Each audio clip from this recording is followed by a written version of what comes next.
Hi everyone, it's Christine Kopr. Welcome back to my channel. Today we're going to be talking about strata documents, why you need to read them, and what you need to know before you remove your strata document subject when putting an offer and purchasing a strata property here in British Columbia and specifically the Metro Vancouver area. So what to expect? You're going to get about 150 to 300 pages of information, which is going to tell you about the history of the building and give you insight going back 2, 5, 10 years, depending on what information is in your package. Lots of our clients ask us, how are we going to know that we've got all in the information that we need? Well, we've created this video to give you some highlights of the things that you need to be looking out for when you're reviewing your strata documents with your realtor. And so that you can confidently purchase this property and making sure that you're not missing anything. We've also created a checklist for our clients to make sure it gets their brains thinking about things that might be important to them and all the things that we think that you should check to make sure that you're making the appropriate strata purchase. And we've also recorded additional specific videos per document so that you really truly are fully educated as best as possible on what it is that you need to know. So let's get started. What are these documents and what do they look like? Well, this is part of our checklist and our outline. So this is an overview of a lot of the due diligence that you would typically do if when you're looking at a property. There's the title search, the property disclosure statement, off title due diligence. I'm not going to get into those ones today because I'm going to do separate videos about title, property disclosure statement, and off title due diligence. Today, we're just going to really focus on these strata documents here, as you can see. So the top document would be this this Form B document. This is essentially the report card of the unit that you're buying. On this document, you're going to find the strata plan, which is the legal description of the building, and then the lot number, which is the unit that you're purchasing, how much the maintenance fee is. If there's any money owing to the strata, you're going to want to find out what that's for. How much money is in the contingency reserve fund? That's a big one.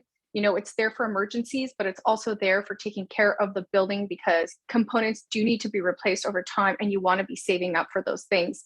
Components last from, the main ones last between 15 and 45 years. So you want to make sure that the strata is saving up for these types of items and has money for emergencies. You also want to be looking for any kind of alteration or liability agreements. For example, if the unit's renovated, the strata is going to ask the owner to sign a liability agreement saying that if your renovation damages any of the common property now or in the future, you are liable. And as the new buyer, that's going to come with you and you're going to assume that liability. So you need to read that document and know what it's all about. And it usually comes attached to this Form B. There's a host of other information on here that you want to consider. Are there any proposed bylaw changes, etc.? Those could be really important to you if you're an investor. Also, how many units are rented? Again, you want to know what's the profile of the building, as well as if you're wondering about the amount of rentals and there's a rental restriction on the amount of units, that's really helpful for you too. Lastly, there's the parking and storage locker allocations. So do you own the spots or are they allocated? Are they owned by the strata council or the Strata Corporation and allocated to you so they could potentially change? So those are the types of the main things that you want to look out for on a Form B, and this is what it looks like. There's other documents that are associated with that, including the rules and the budget, rental disclosure statement, and depreciation report if one exists for the property. Those all come together in the Form B. So next up on the list is that budget and the rental disclosure statement. So these two right here. So this is going to tell you about the current budget. And I like to quickly look at the budget, see if it's going up year over year because inflation does exist. You don't want to bury that and defer. You should expect some increases in your strata fees over time. On top of that, it's a great place to see how much money is being allocated to that contingency reserve fund on an annual basis. And you can compare that to what's in the modeling and the depreciation report, which we're going to talk about in just a second. The next part is the bylaws and the rules. And this is a big, big deal because you might love the property, but you might not be able to do with that property what you intend to do. So the main things we look out for are pet restrictions, sizes of pets, shoulder heights, weight, the number of pets, dogs, cats, rental restrictions, short terms, yes or no, long terms, are there lease restrictions? Is there a number of amount of units that can be rented out at any one time?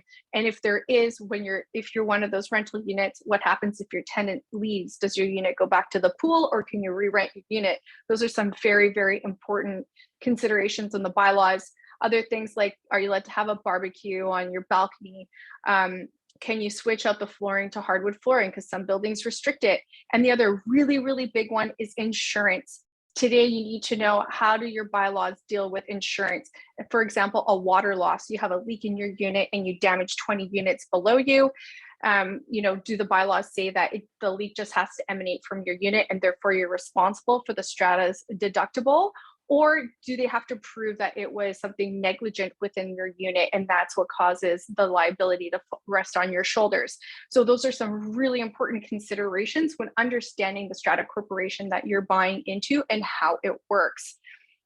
And one of my favorite, many people think it's probably one of the driest documents, but it is probably the most insightful, which is the depreciation report. If you can get one, because not all buildings have them, even though it's the rule to have one, they can vote them down and defer getting one done. But it is really the report card of the entire building and all the components of the building.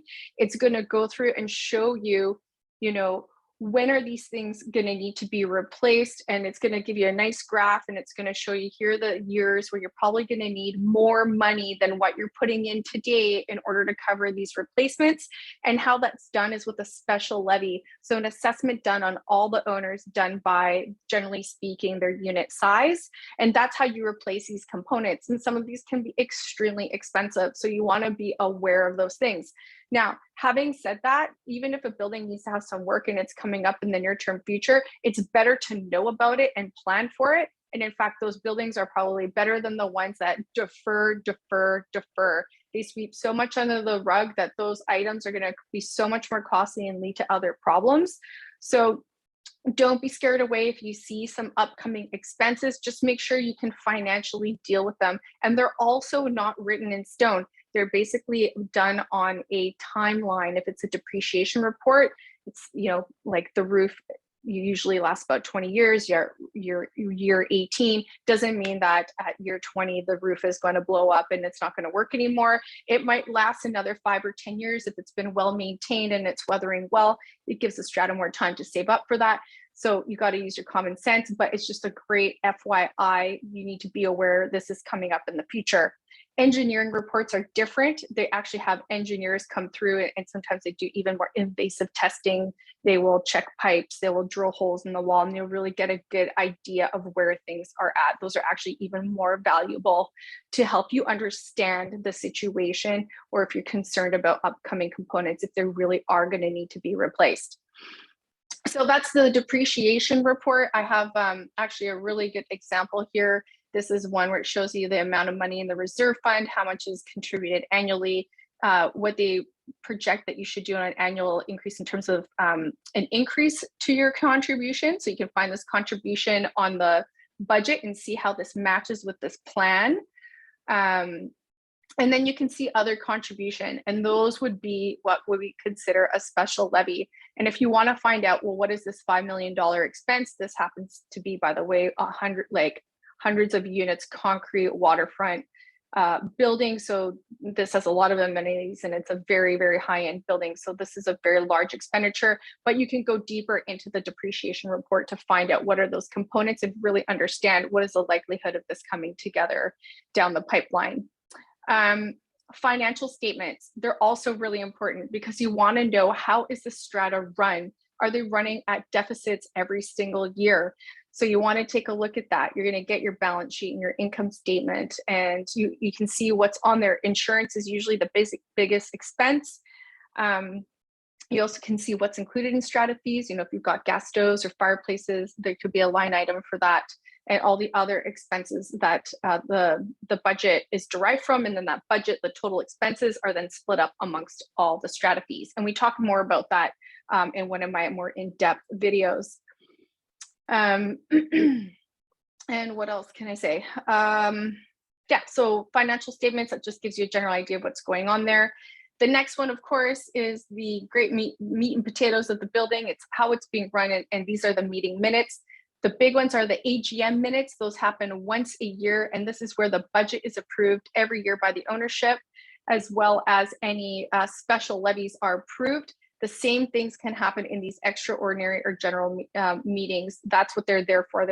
They're off schedule when something needs to be voted on by the ownership. So you really want to look out for those and see what's in those votes, and if there's any special levies being assessed on the ownership or out of the contingency fund.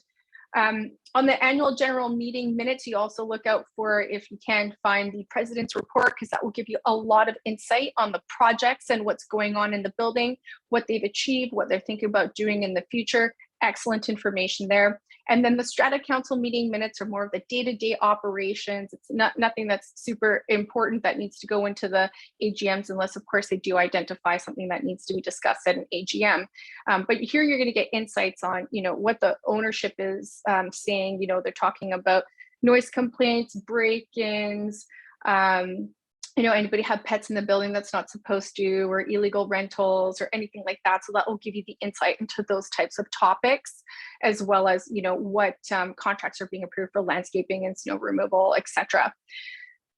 So those are the meeting minutes. You want to read them from oldest to newest, because they're going to give you a lot of insight on the building. Plus, they might talk about a big project that's being talked about in the past, and it might take some time for that to filter through. It might not come up again. So it's good to read the old stuff just to see what's on people's minds and how they're running the building. The other document is called the Strata Plan. That looks like this. It's the legal description of the building. It's going to tell you, how is the parking, confirm the parking, like, is it common property? Where is it? The schematic of the building. And then also it's going to show you the suites and how big they are. So that's a Strata Plan. We like to check that to make sure that the size of the unit on the Strata Plan is similar to what's advertised in the MLS, so you don't have any surprises. We're looking out for size discrepancies. There's always going to be a discrepancy, but you want to make sure your professional measurements of the MLS is not smaller than what's on the Strata Plan, or it's not way bigger than what's on the Strata Plan. And it's great to find out if there's unpermitted additions to the unit that aren't authorized with the city. So you'd want to know about that as well.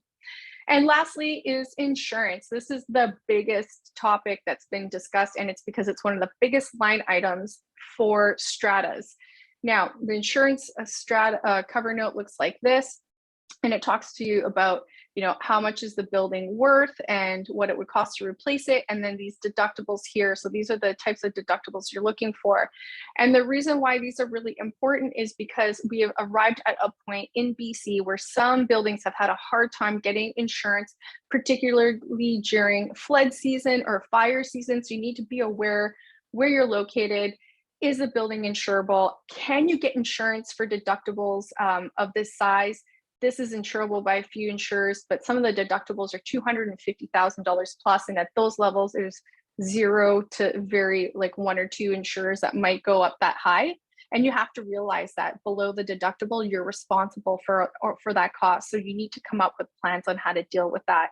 So those are the major items to look out for when you're doing your strata document reviews.